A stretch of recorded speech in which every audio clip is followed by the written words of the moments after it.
Let us start with SA 540। पहले तो इसका नाम क्या है देखते हैं।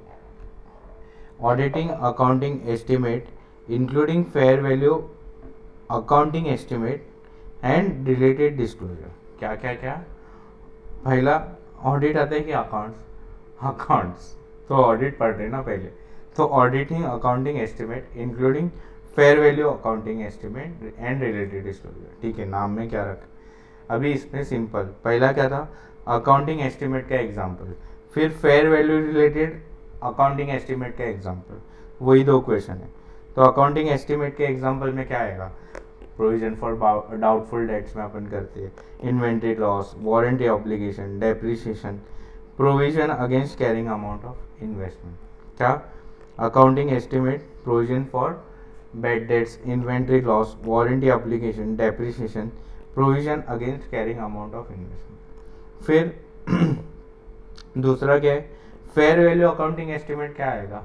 तो ये कोई फाइनल वालों के लिए ये ऐसे है मेन। तो ये तुम अकाउंट्स में करते हो ना, 102, 105, 109, 1110 बोलो। 102, 102, 105, 109, 110, 102, 105, 109, 110।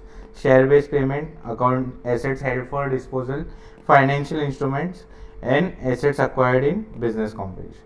जो बड़े बड़े चैप्टर है ना, ये बड़ा नहीं है, but share based payment, assets held for disposal, फिर फाइनेंशियल इंस्ट्रूमेंट और एसेट्स अक्वायर्ड इन बिजनेस, 102, 105, 109, 110। ठीक है। फिर एस्टिमेट्स जिधर हाई अनसर्टेनिटी आ गई, तो पहला कौन सा है? Related to outcome of litigation. फिर fair value estimates of derivative financial instrument. फिर fair value accounting estimate for which highly special model use. तो हाई अनसर्टेनिटी किधर है?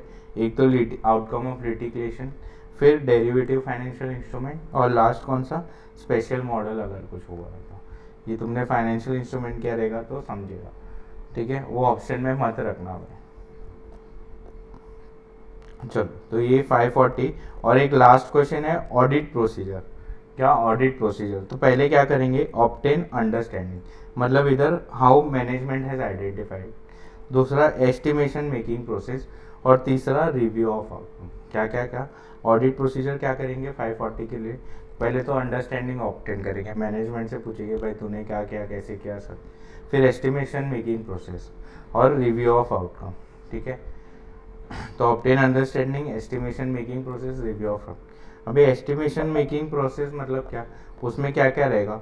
तो कौन सा मेथड या मॉडल यूज़ किया है? जैसे डिस्काउंटिंग के लिए डिविडेंड वाला मॉडल यूज़ किया है। फिर रेलेवेंट कंट्रोल तुमने क्या डाला है?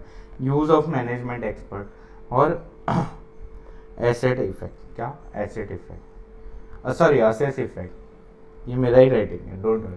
तो ये क्या है? Assess effect. तो क्या एस्टिमेशन प्रोसेस मेकिंग प्रोसेस में क्या क्या आएगा?